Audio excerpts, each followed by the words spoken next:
akuluakulu ndakubweretserani nkhani yomwe kuzungulira kunjaku kulitu zochitanaka zatoto kunjaku tikukamba zonena kuti kulilongwe mwini wake wa Crossroads Hotel wapangidwa kidnapped kumpanga kazaro ndithu achifwamba kupita naye malo amene sakudziwika mpaka na panopa. Tikupaseni update imene zakhalira. Alright magayi, kulilongwe ku Crossroads Hotel pafupi ndekuti ndi mchinji roundabout sewopita ku area 18 upita ku Central kundikuti mapita ku Maula mbali mwanso mapita ku Maulawo ndekuti chapafupi ndi pa roundabout pomwepo pali hotel ina yomwe imatchedwa Crossroads Hotel. Ndakumeneko muno wake wa Crossroads Hotel imeneyi amenenso amagwira ntchito ngati wamkulu apa hotelpo yemwe dzina lake ndi Samia Sakrani. Wachimwenye choncho amenero ndizonena kuti ananyamuka mwa nthawi zonse working day ndipite ku ntchito mama umenewo ndekuti basi wafika pamene paja munaitu chama 10:30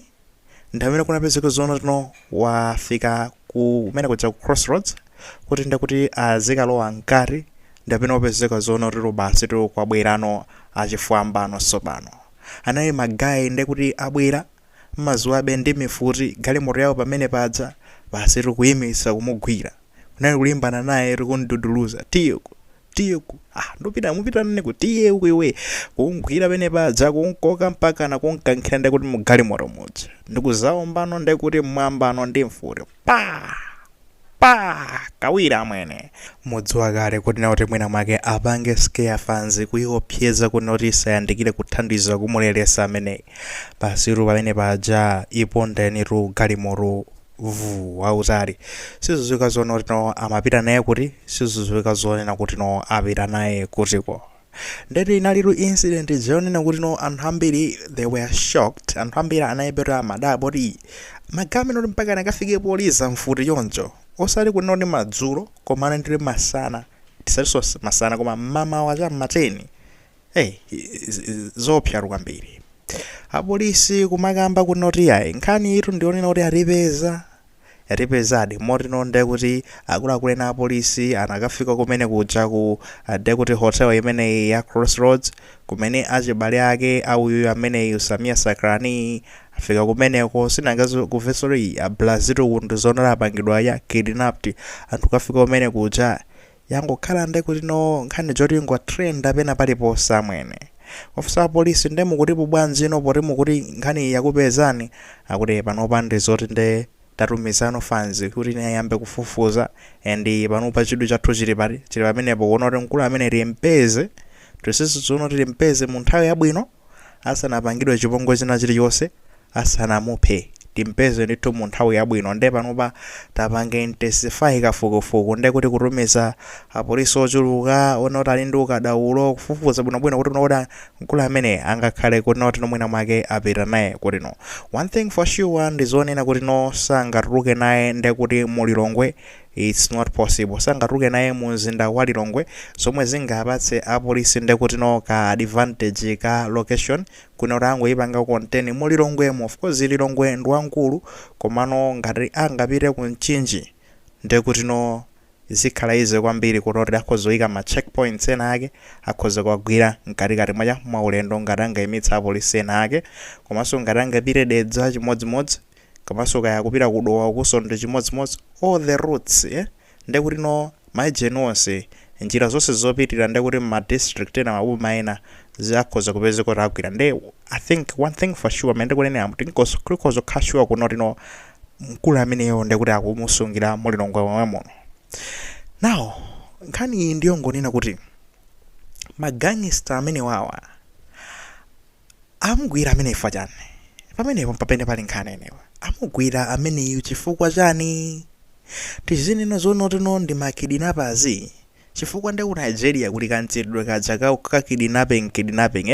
kumugwira basa achifamba kungwira munthu kunkakamizo kamusunga kwina kwake akatero basa zipempha mbwere muzamuombolero ndi mukena mutipatseru 5 million iro zinthu ngati zimenezo kuti mufufuze bwinobwino nkhani zake zimakhala business ngati ku Nigeria kweti nde kunoku kodi uyuso angwira facha business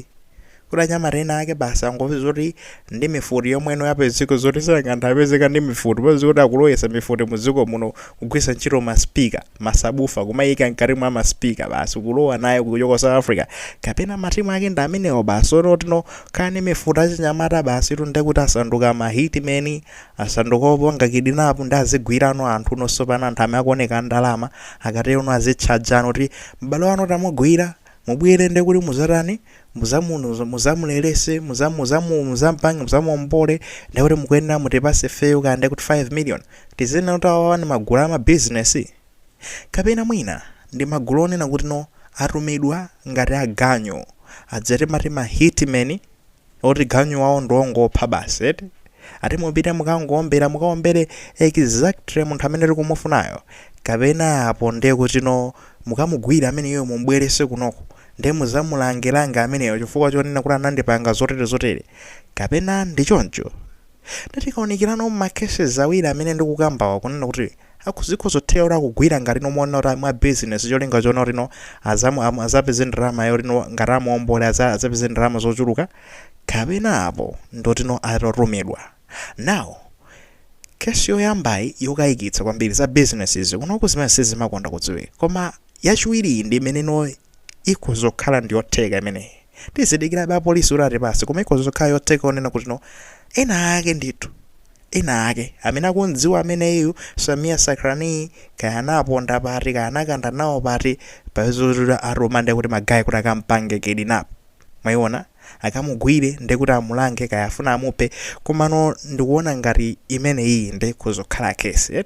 apolisi be akamaliza kafukufuku awo bwinobwino ngati angagwire magayi amene wazaulula komene ndikuona ngati magayi awo apasidwa ganyu ameneyoyo nkumafunsabe funso kunena kuti ineyo ndikuyankhula izizi chifukwa chani ndonena kuti akuzokhala ganyu chifukwa chona kuti mukaona kesi yoyamba jonena kuti no amugwira kuti mwina mwakeno azamuombole pa ndalama zochuluka ngati business nde ndikuona ngati amayenera akugwira anthu ochuluka kwambiri anthu omweno ndi andalama chifukwa kumalawi kunoko kuli fans yomwe ndi andalama nde kuti madolo amayenera kukhala agwira magayi ochuluka kwambiri koma nawo mukati muone angopanga target munthu mmodzi specific kula anthu ambirimbiri andalama bwanji nosagwira kunyamula mwina random ukagwira uyu ose kupita nawo kumene kuzi ndoti business pamene poponda kuti no maumona kuti alandire 5 million akakhozoka andira kaya mwina 25 meters zinthu ngati zimenezozo nengati inali business ndiwona ngati kuti no amayenera kugwira anthu ochuluka koma izizi zikuoneka ngati iyi ndio ito akhaura anthu mafaka anapanga target munthu mmodzi awaruma magayi kuti apange target munthu mmodzi basi akagwire mmodzi specific Samia Sakrani and make sure kunena kuti mukamugwire nthawi yake itino ndaye imene adzika alowa nde kuti mojani mu Crossroads Hotel moja mukandikirire ndithu mwinaso magayi wasamayira uzozonena kuti no wanyamukatu kunyumba kwake mukonzeketi wakwera galimoto ya mtundu wakuti kuti namba plate yotere mukonzeke sizo mwina kuchosana anasiya kuso magayi ina amene sapanga cheki ndikuona ngati inali ngati choncho timvabe zambiri kuchoka kwa apolisi ndi khasi bijama ngonenabe kuti no kumalawi kunoko zinthu ngati izi zikodi zikubadwa zimenezi ndi zoyipa kwambiri zomanena kuti no rampanga kidnapo hanchita kazato chane zimenezi ndi zoyipa fanda kuti no ziyamba kuonesa ngati kumalawi kuno chitetezo kulibe komanso awa mifuti imene ayitenga kuti fazipezeka ndi mifuti basi kumapanga zimenezi sitofuna tifike pa South Africa pa America ponena kuti basi kumangoomberana kumangophana ayi sitofuna mifuti fezi enda ndi mu street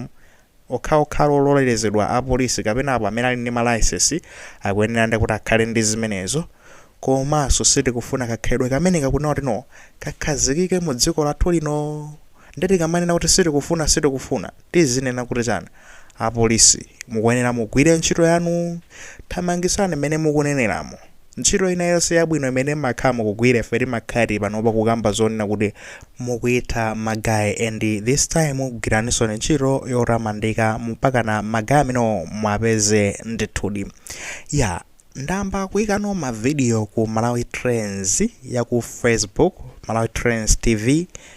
ndikumayika konde kuti news update komanso ndekuti news update imene izipitaso ndekuti ku Malawi Trends ya ku YouTube kuno mene linafotokozera moja kunoku ndekuti ku Justin Tech tiziperekako ma analysis kuziphwanya nkhani zabwinobwino.